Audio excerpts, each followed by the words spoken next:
자, 오늘 말씀은 우리 사도행전에서 볼 텐데요. 저는 이제 시리즈로 우리 교회가 즉 경험해야 하는 것들에 대해서 우리 시리즈로 한번 나눠보는 시간 될 수 있기를 소망합니다.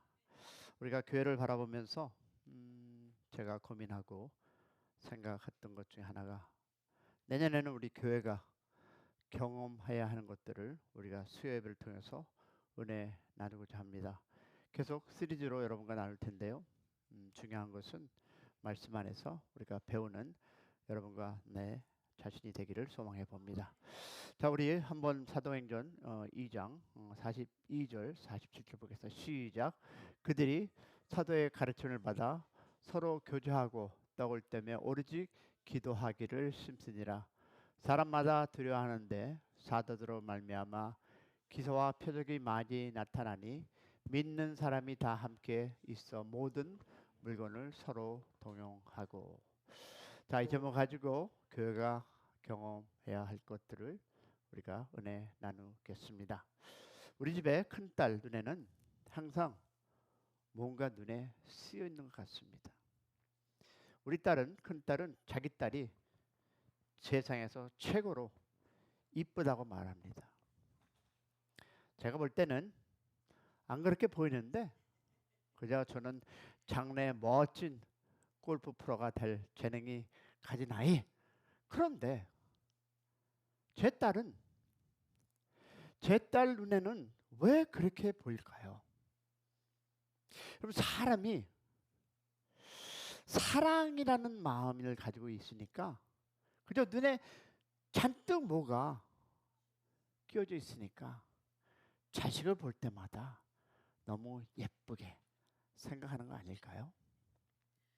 자, 그렇다면 우리 딸이 자기 딸이 그렇게 이쁘다고 아이고 우리 이쁜 딸. 자, 그러면 우리가 하나님은 과연 우리를 어떻게 볼까요? 그리고 어떻게 부르실까요? 여러분, 이사야서 32장 4절을 보니까 그의 사랑하는 백성을 부를 때 쓰는 두 단어 표현이 있습니다. 하나는 앱시바요. 다른 하나는 뿔라입니다. 발음도 안 됩니다. 그죠? 뿔라. 뿔라. anyway, 하나님은 우리를 너무 사랑하시고 기분이 좋은 나머지 한 가지 이름으로 만족을 못 하십니다. 한 번은 앱시바라고 부르고 조금 있다가 내 이름 뿔라라고 합니다. 자, 앱시바란 뭐냐면 기쁨이란 뜻이고 뿔라란 결혼이란 뜻이 있습니다. 우리 교회가 주님의 사랑을 받아서 서로 사랑하고 나누는 뿔라가 되기를 소망합니다. 이런 사랑을 나누는 모임들이 가져야 하는 중요한 요소가 있어요. 교회에 꼭 필요한 요소들이 있습니다. 그 요소들을 우리가 경험이라는 말로 대체하고자 합니다. 여러분, 세 가지 경험을 온 교회가 같이 경험해야 합니다. 첫 번째 보니까 교회가 있어야 할 경험을 말씀하는데요. 어떤 성격의 말씀이라고 말씀하십니까? 바로 우리는 이 본문의 말씀을 통해서 들어가 보기 원합니다. 자, 사도행전 2장 42절에 뭐라면 저희가 사도의 가르침을 받아라고 적혀 있습니다. 이것은 여러분 위로부터 말씀을 받는다는 뜻입니다. 여러분, 왜 말씀을 위로부터 받아야 합니까? 아니, 혼자 봐도 되지 않습니까? 흔히도 우리가 무엇을 큐티라고 하면 그것으로 되지 않느냐고 말할 수 있습니다. 그러나 성경은 여러분 위로부터 받는 말씀의 중요성을 강조하고 있습니다. 그 이유는 왜일까요? 위로부터 받지 않으면 실수에 빠질 가능성이 많기 때문입니다. 우리 모두는 자칫 그런 실수를 할 수 있습니다. 말씀을 위로부터 받지 않으면 단어 하나라도 잘못, 즉 제대로 모르면 잘못 해석한 다음 그 잘못을 열심히 가르칠 수 있기 때문입니다. 우리는 가르침을 받아야 합니다. 할렐루야. 하나님께서 세우신 정말 좋은 분들을 통해서 받아야 합니다. 이것이 바로 위로부터 말씀을 받아야 한다는 의미입니다. 우리 교회가, 즉 우리 교회 하나님의 그께서 얼마나 좋은 분들을 많이 보내주셨음을 저는 알고 또한 감사합니다. 여러분 모두가 준비된 분들입니다. 하나님께서 특별하게 뽑아서 말씀의 귀한 사역을 있는 분들입니다. 즉 하나님께서 그들을 왜 세우십니까? 그 답은요 바로 에베소서 4장에 나옵니다. 처음에 하나님께서 에베소서 4장 11절에 하나님께서 교회를 위해 세우신 네 종류의 직책이 있습니다. 여러분 아시죠? 하나는 사도요, 선지자와 복음 전하는 자와 교사와 목사입니다. 자, 여기에서 교사와 목사는 교사 따로 목사 따로 존재하는 직책은 아닙니다. 은사도 아닙니다. 교사이면서 목사를 말하고 있는 것입니다. 그러면 성경적인 목회자의 역할은 목사인 동시에 교사입니다. 여러분 샘신 목사가 두 가지 직책을 다 갖기 위해서 붙여놓은 것이 아닙니다. 분명 사역자는, 다시 들어보세요, 사역자는 섬김을 위해서 존재합니다. 믿으시면 아멘. 섬기면서도 그 섬김 안에서 제일 중요한 것은 말씀으로 섬기는 일이다. 할렐루야. 즉 말씀을 나누고 말씀을 가르치는 것이 최우선 순위입니다. 목사요 교사인 사역자의 첫 번째 역할은 여러분 성도를 말씀으로 준비시키는 일입니다. 할렐루야. 그러면 사도행전 2장 42절과 에베소서 4장 11절은 이 사실을 확실하게 강조하고 있습니다. 그래서 이 사실을 비추어서 제가 새벽마다 여러분 간절히 기도하는 제목이 있습니다. 주님 때문에 울게 하시고 주님 말씀 때문에 부르짖게 도와주시길 원합니다. 제 마음에 하나님의 은혜가 없고 감동이 없으면 어떻게 성도들이 은혜를 받습니까? 그들이 어떻게 하나님의 말씀대로 살 수 있습니까? 주님 저를 붙잡아 주시옵소서. 위로부터 주시는 이 하나님의 은혜 없이 성도들에게 말씀의 꼴을 먹일 수 없습니다. 제가 새벽마다 드리는 기도의 제목이 바로 이것입니다. 우리는 여러분 말씀으로 삽니다. 믿으시면 아멘. 말씀이 살아있기 때문에 교회가 여기까지 왔습니다. 그 말씀의 꿀을 먹기 때문에 교회가 약간의 고통이 있지만 지금 든든하게 나름 세워져 가고 있음을 믿습니다. 말씀의 꿀을 먹은 그 사람들이 자라서 각각 무엇을 자기의 은사에 충실할 때 교회는 건강하게 됩니다. 결국 교회가 건강해지려면 다양한 영역에서 여러분과 우리가 함께 가르침을 줄 수 있는 목자이면서 교사인 사람들을 세워줘야 합니다. 할렐루야. 우리는 준비돼서 훈련된 교사들이 우리 교회에 있고 더 많이 배출되기를 축원합니다.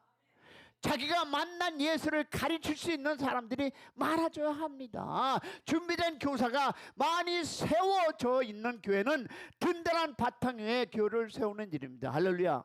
그런데 말씀만 있으면 또 교만해질 수 있습니다. 여러분 사도행전 42절 이하에 보면 사도의 가르침을 받은 다음에 따라 나오는 항목이 있어요. 가르침을 토대로 일어나는 놀라운 relation, 관계의 경험이 몇 가지 등장합니다. 자, 나눠볼 텐데요. 두 번째 보니까 교회가 경험해야 할 것은 관계의 경험입니다. 서로 깊은 관계를 맺으며 사는 공동체가 되어야 하기 때문입니다. 여러분 보세요. 관계에 이 경험이 없는, 즉 관계 경험은 여러분 또한 세 가지로 나눌 수 있어요. 보겠습니다. 첫 번째 보니까 서로 교제하는 것입니다. 그러니까 42절 후반전에 보면 서로 교제하며 떡을 떼며라고 했습니다. 여러분 여기서 서로 교제가 이루기 위해서 있어야 할 내용이 무엇일까요? 서로 떡을 떼는 것이 교제의 첫 번째 부분입니다. 여러분 한국 사람은 어떻습니까? 먹어야 정이 붙는다라고 얘기합니다. 먹어야 서로 속 마음도 내려놓습니다. 먹어야 깊이 이야기가 오고 갑니다.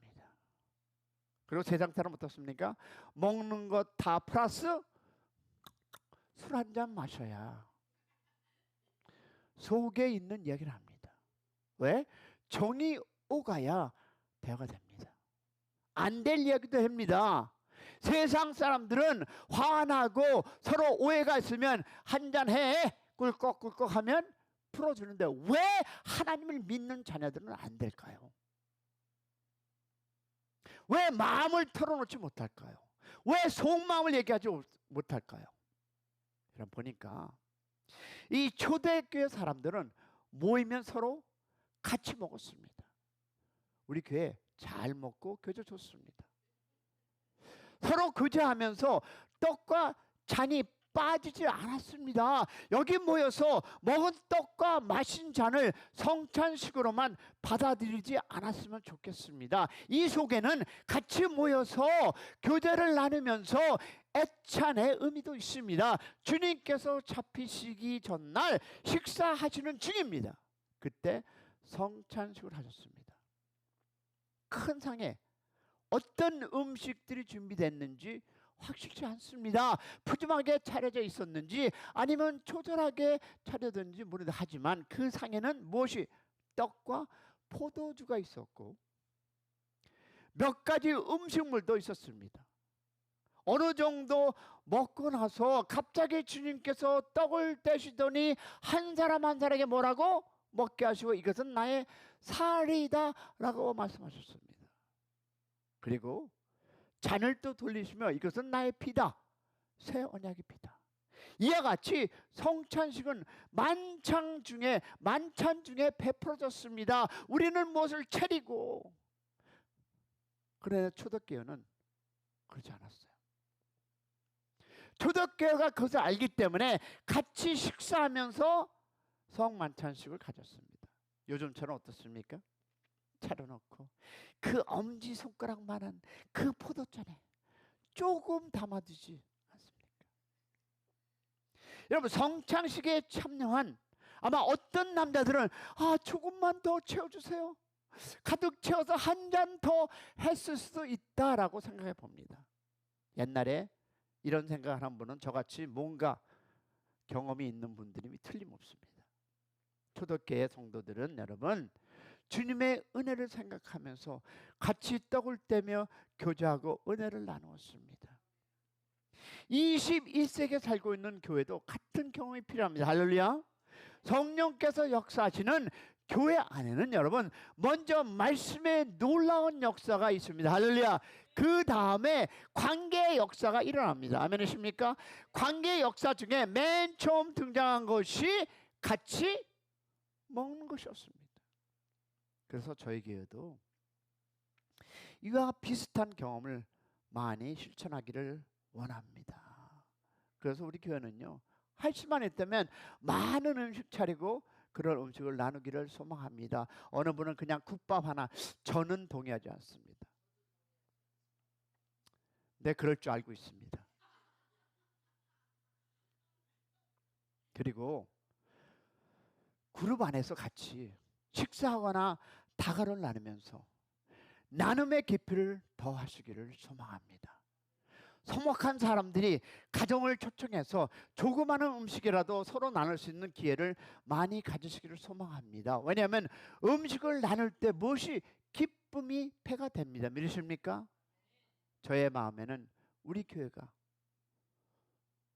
소그룹 교회 운동인 작은 교회가 만들어져서 이런 진한 사랑의 교제를 계속 실천해 나가기를 소망합니다. 그러나 여러분 솔직히 또는 저는 염려하는 바도 많이 있습니다. 여러분 오해 없이 들으시기 바랍니다. 우리 교회는 이상하게 예배당 안에서 모임이 있으면 꼭 무슨 얘기가 나오고 있는데 제발 다시 한번 부탁드립니다. 만약에 그런 얘기가 또 나오면 저 교회 안 합니다. 제발 남의 소리 전하지 말고 제발 남의 거 갖고 나누지 말고 그런 시간에 기도하기를 소망합니다. 아멘 안 하시는 분은 아마 그러나 봐요. 제발 커피 마시면서 다른 쓸데없는 하지 마시고 서로 격려하고 기도하고 다른 말 전하지 않는 그런 교회가 되기를 소망합니다. 모이면 왜 그런 일이 일어나니 저는 너무 힘듭니다. 분란을 일으키지 않는 그런 교회, 다시 한번 주님 안에서 서로 교제하며 서로 기쁨으로 기도하는 그런 공동체가 되기를 소망합니다. 그런 얘기 하셨으면 벽 보고 얘기하시기를 다시 한번 부탁드리겠습니다. 정말 저는 솔직히 가슴이 찢어집니다. 우리가 서로 던지는 말이, 아무 뜻 없이 나누는 말이 교회의 분란을 그리고 어려움을 만들어낸다는 사실을 꼭 기억하시기 바랍니다. 성도 여러분, 교제의 경험은요 먹는 데 머물지 않습니다. 왜냐하면 본문 42절 마지막에 보면 두 번째 관계 경험의 요소가 나옵니다. 함께 기도하는 역사의 현장을 볼 수 있습니다. 그러므로 두 번째는 뭡니까? 기도하는 교제 경험이 있기를 축복합니다. 왜냐하면 42절을 보니까 떡을 떼며 기도하기를 어떻게? 전혀 힘쓰더라. 그들같이 기도하시기 바랍니다. 우리가 잘나면 얼마나 잘났고 내가 알면 얼마나 압니까? 그래서 기도와 동시에 나타났던 모습은 찬미하는 일이었습니다. 기도하고 찬미하는 교회가 되기를 소망합니다. 그래서 사랑하는 여러분 부탁드립니다. 우리가 성경 공부하는 거 합시다. 제발 무엇 때문에 가서 그러지 말고. 왜? 뒤에 있는 구절 보니까 47절에 뭐냐면 집에 모여서 떡을 떼며 한 마음으로 음식을 먹고 하나님을 찬미했다고 나와 있습니다. 음식을 먹으며 행한 일이 기도와 찬미라고 말했습니다. 기도와 찬미는 공동체의 교제를 구성하는 중요한 요소입니다. 할렐루야. 기도와 찬미는 혼자 이루어지는 것이 아니라 같이 교제하며 이루어지는 행위입니다. 우리가 8월 달에 여러분 새벽 기도를 시작할 때 고정 멤버가 8, 9명이었는데 그런데 잘 나오던 분이 자리를 비웠습니다. 그러면 그 자리가 그렇게 커 보일 수가 없습니다. 왜 그렇게 허전하게 느낄까요? 그것이 새벽 기도의 탑을 같이 쌓았기 때문입니다. 기도의 탑을 같이 쌓았다가 그분이 빠져있고 혼자서 그 탑을 쌓기가 쉽지가 않습니다. 그런 경험 해보셨습니까? 이와 같이 기도는 서로 쌓아갈 때 쉼이 있음을 믿으시기를 소망합니다. 여러분 그것이 바로 기도의 동역입니다. 매일 성도의 이름을 같이 부릅니다. 그러다가 혼자 부르면 어떻습니까? 외로워집니다. 물론 주님이 같이 하십니다. 그러나 같이 하다가 혼자 할 때 느끼는 그 쓸쓸함은 인간의 약함 때문입니다. 주님께서는 서로를 위해서 기도하라고 말씀합니다. 서로 그렇게 하라는 말씀인데요, 이런 종류의 기도는 모여서 하는 것을 말합니다. 우리가 모여서 함께 기도해 줄 사람이 얼마나 많은지 모릅니다. 우리의 약한 형제를 위해서, 우리의 아픈 형제를 위해서, 상처받은 분을 위해서 우리가 기도할 때 하나님께서 새로운 기적을 베풀리라 믿습니다. 저는 이런 기도와 그런 기대와 기대를 해봅니다. 하나님, 이 교회를 통해서 병든 자가 일어난 역사가 일어나게 하여 주시옵소서. 하나님, 여기에 온 상처받은 사람들이 상처나는 역사가 허락하여 주시옵소서. 하나님, 여기 와서 하나님의 영광을 바라보게 하여 주시옵소서. 가정마다 하나님의 놀라운 체험을 하게 하여 주시옵소서. 이런 기대를 가지고 저는 새벽에 그리고 기도하고 있습니다. 수요 때마다 주일마다 성도들 만나니 참 행복합니다. 이런 기도를 하시고 우리가 그런 공동체가 되기를 축원합니다. 그런 것들을 생각할 때 참 저는 행복한 목사임을 고백합니다. 아름다운 성령의 역사가 있을 때 그런 아름다운 관계에 놀라운 역사가 있기를 축원합니다. 그리고 세 번째 보니까 교제의 세 번째는 여러분 나눔입니다.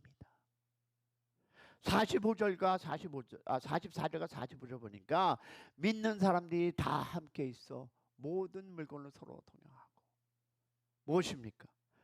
재산과 소유를 팔아서 각 사람 필요 나누어줬다. 여러분 이것은 무엇일까요? 하나님께서 우리에게 원하는, 그러나 공산주의 사상으로 시작해 볼 수 있어요. 여러분 아시죠? 칼 마르크는 경건한 기독교 가정에서 자랐던 사람이었어요. 진화론으로 유명한 다윈도 그랬습니다. 무신론 철학자 니첼도 그랬습니다. 이 사람 그 사람들의 피 속에는 여러분 성경 지식이 철철 넘쳤습니다. 그런데 잘못된 방향으로 흘러갔습니다. 칼 마르크의 이론에 근거한 공산주의가 온 세계 인구의 1억 명을 죽였습니다. 중국에서 6천만 명이 죽었습니다. 소련에서 2천만 명이 죽었습니다. 캄보디아에서 300만 명이 죽었습니다. 전 세계 합쳐서 1억이라는 사람이 죽었습니다. 누구를 통해서? 하나님을 안다는 그 사람들을 공산주의 때문에. 히틀러는 여러분 유대인 600만 명을 죽였는데 공산주의는 여러분 1억 명을 죽였습니다. 강요하는 인간의 조도는 여러분 사람을 절대로 바꿀 수 없습니다. 이 사람 안에 선한 동기를 만들어낼 수가 없습니다. 인간의 제도와 계획을 통해서, 그리고 인간이 동원할 수 있는 압제를 가지고는 사람 속에 있는 진정한 이기주의를 도저히 변화시킬 수가 없습니다. 오직 성령의 역사에서 거듭날 때만 인간의 마음이 다른 사람을 위하여 스스로 주머니로 내려놓고 그런 사람이 스스로 하나님 앞에 들을 수 있음을 고백해 봅니다. 내가 도와줄 것이 있나요? 내 몸으로 봉사할 일이 있나요? 내가 작은 것이 있는데 이거 나눠 먹을 수 있나요? 내가 약한 사람에게 그 약한 사람을 위해서 어디 사랑을 베풀 수 있습니까? 이런 자발적인 헌신이 서로 관계를 맺어가는 가운데 나타나는 현상, 바로 이것은 성령님께서 변화를 주시는 놀라운 나눔의 현장을 믿으시기를 소망합니다. 여러분 초대교회에 그런 현장이 일어났습니다. 심지어 어떤 사람은 자기의 재산을 다 가지고 와서 바쳤습니다. 베드로 사도님, 제가 이것을 다 드리겠습니다. 주님을 위해서 마음대로 사용해 주세요. 이 세상의 재산이 주님을 위해 쓰여졌으면 좋겠습니다. 라는 이런 사람도 있었고 지금도 그런 사람이 있음을 저는 믿습니다. 이 사람이 누굽니까? 바나바가 아닙니까? 아나니아와 삽비아는 흉내내다가 추한 결과로 죽음을 맞이한 사람도 있습니다. 그 사람은 왜일까요? 자기 감동에 몰입되었기 때문입니다. 여러분 성령의 감동으로 하지 아니한 것은 그런 결과가 나옵니다. 인간의 시김심과 욕심 때문에 한 것은 그런 결과를 가져옵니다. 그러나 우리는 성령의 감동으로 서로 나눌 것을 기대해 보기를 축복합니다. 여러분 사마리아 하는 우리 교회 이름이 S가 거기서 나왔지 않았습니까? 우리에게는 세 가지 경험이 필요합니다. 첫째 뭘까요? 우리는 하나님의 진리를 많이 배워야 합니다. 할렐루야. 두 번째 무엇입니까? 진리 안에서 교제합니다. 교제는 같이 먹고 마시는 것, 기도와 찬미, 그리고 물질의 나눔이 되어 있습니다. 우리의 가진 것들 교회 안팎에서 나누기를 축복합니다. 기도하시길 바랍니다. 그리고 우리의 사마리아의 S자가 뭡니까? 이름 그대로 교회, 즉 사마리아를 따르는 메시아 교회입니다. 기도하면 이런 기적들이 일어나리라 믿습니다. 우리 교회 이름같이 사마리아나 예수를 따르는 우리 성도가 되기를 축복합니다. 셋째 보니까 교회는요 말씀과 교제를 바탕으로 세 번째 경험을 갖습니다. 본문을 강조하는 세 가지 증거가 있습니다. 여러분 47절을 같이 한번 읽어볼까요? 하나님을 찬미하며 또 온 백성에게 칭송을 받으니 주께서 구원받은 사람들 날마다 더하게 하시니라. 하나님을 사랑하며 성도끼리 서로 뜨겁게 사랑할 때 사람들이 그들을 보면서 모여들게 되어 있습니다. 증거의 역사가 일어납니다. 할렐루야. 사람들이 궁금해서 과연 이런 교회가 어떻게 가능할까 물어보는 대상이 되는 그런 교회, 그런 성도가 되기를 축원합니다. 왜 저 사람은 저렇게 우리에게 베풀지? 왜 저 사람은 이렇게 다가와서 우리에게 나누지? 이런 그런 교회가 될 때, 그런 우리 사람이 될 때 그것을 보고 교회가 하나님 앞에 하나 되는 축복이, 그래서 부흥되는 역사가 일어나기를 축원합니다. 여러분, 세상 사람들은 여러분 사랑하는 공동체를 부러워합니다. 때로 시기하기도 하지만 오히려 자기들이 없는 것을 가진 것에 대해 궁금해합니다. 건강한 교회는 구심력이 같이 끌려당기는 힘이 있습니다. 할렐루야. 사람들이 예수님의 능력을 경험하기 때문입니다. 성도들이 서로 사랑하는 모습을 보이기 때문에, 또한 그런 공동체는 밖으로 나가는 힘이 있습니다. 아멘 하십니까? 왜? 원심력이 있기 때문입니다. 여러분, 사람들에게 자기의 경험을 전합니다. 내가 경험한 예수를 전하시면 사람들은 어떻게 불러 모을 수 있다 없다? 있습니다. 나를 통해서 새로운 사람들이 더해지는 것이 여러분 하나님의 원리입니다. 할렐루야. 교회가 새로 세워지고 새로운 신자들이 많아서 하나님의 경제 원칙을 함께하기를 축복합니다. 솔직한 나의 바람이 있습니다. 배부른 소리인데요, 옮겨 다니는 교우들이 이 교회에 오는 것보다는 새로 믿는 식구들이 많이 여러분을 통해서 역사하시기를 소망합니다. 그것이 하나님의 나라를 우리가 확장할 수 있는 큰 일이라 믿습니다. 그러면 여러분, 이제까지 내가 여러분과 나눈 이 말씀을 근거해서 몇 가지 공식을 한번 만들어 보겠습니다. 첫째, 잘 들어보세요. 첫 번째 공식이 뭡니까? 배움 플러스 전도. 자, 얘기해 볼까요? 그럼 관계, 이 공식입니다. 자, 말씀에 배움이 있고 전도도 있는데 관계가 빠지면 그 공동체는 어떻게 되겠습니까? 괴팍한 인격의 소유자들이 모임이 될 것입니다. 말씀은 잘합니다.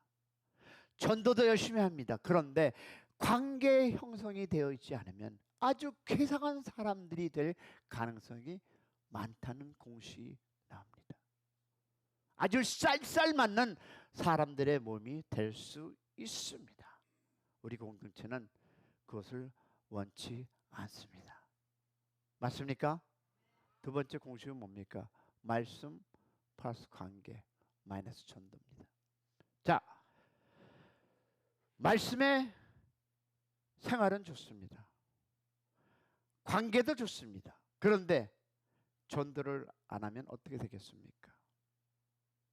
물이 고입니다.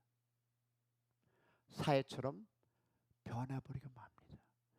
우리끼리만 즐기는 그런 공동체가 될 것입니다. 저는 여러분 솔직히, 이건 솔직한 저 마음입니다.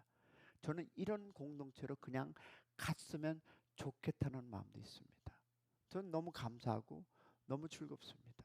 그런데 문제는요, 사회처럼 변해버릴 수 있다는 생각이 있습니다. 우리끼리만 즐기는 그런 공동체가 될 것입니다. 우리는 그런 형태의 공동체를 원치 않습니다. 할렐루야. 자, 세 번째 뭘까요? 관계 플러스 전도 마이너스 말씀입니다. 자, 사람의 관계도 좋습니다. 전도도 잘합니다. 그런데 말씀의 경험이 별로 없습니다. 어떻게 될까요? 이단 사상이 이런 교회에 잘 찾아 들어옵니다. 진리의 그 분별된 능력이 없기 때문입니다. 옳고 그름을 판단할 기준이 약해서 세상 기준을 따라가는 교회가 되기 쉽습니다. 그러므로 이 세 가지 경험은 그릇을 바치는 세 개의 다리와 같습니다. 제가 이것을 잘 할지 모르지만 중국 분들이 먹지 못하는 세 가지를 아시나요? 틀리면 얘기해 주세요. 육지에 있는 책상, 바다의 잠수함, 그리고 하늘의 비행기라고 합니다. 배칠익 집사님 맞나요? 비슷하지 않아요? 육지의 책상 다리. 육지의 책상 다리라고 합니다. 난 이렇게 안 된다니까. Anyway, 그러면 여러분 우리에게는 이 말씀의 배움과 경험이 있어야 합니다. 할렐루야. 여러분 그리스도가 중심된 이 말씀의 배움이 있어야 합니다. 또한 우리 안에는 서로 사랑하며 뜨겁게 사랑하며 서로를 위해서 나누는 관계의 경험이 있어야 합니다. 할렐루야. 서로 복돋아 주고 서로 나누고 서로 세워주는 관계가 그런 교회가 되기를 축복합니다. 뿐만 아니라 마지막으로 사람들이 찾아오고 그들을 데려올 수 있는 증거의 경험이 있어야 합니다. 그들이 하나님의 사람으로 변해가는 모습을 보면서 우리가 감격할 수 있는 교회가 되기를 축복합니다. 이 세 가지가 이 교회에 있을 때에 주님이 이 교회를 통해서 영광 받으리라 믿습니다. 온 교회가 이 세 가지 경험에 동참해서 역사의 현장에 주님께 쓰임을 받는 그런 교회가 되기를 축원합니다. 그 현장에서 주님께서 너는 내가 택한 백성이라, 너는 내가 택한 그릇이라라는 음성을 듣고 내가 너를 통해 열방을 구하노라라는 그런 주님의 음성을 듣는 우리 모두가 되기를 주님의 이름으로 축복합니다. 그러기 위해서 기도하기 소망합니다. 여러분 우리 기도할 때 하나님의 역사가 다시 한번 우리가 전도하며 배우며 하나님의 말씀 안에서 우리가 배운 세 가지 공식을 가지고 다시 한번 주님 앞에 기도하기를 원합니다. 우리 주여 한번 크게 부르짖고 오늘 배운 말씀을 가지고 이 공동체가 하나님 안에서 쓰임받는 공동체, 하나님 안에서 먹고 하나님의 영광을 누리는 그러고 기도하는 교회가 될 수 있도록 우리 한번 주여 한번 크게 부르고 기도하겠습니다. 주여!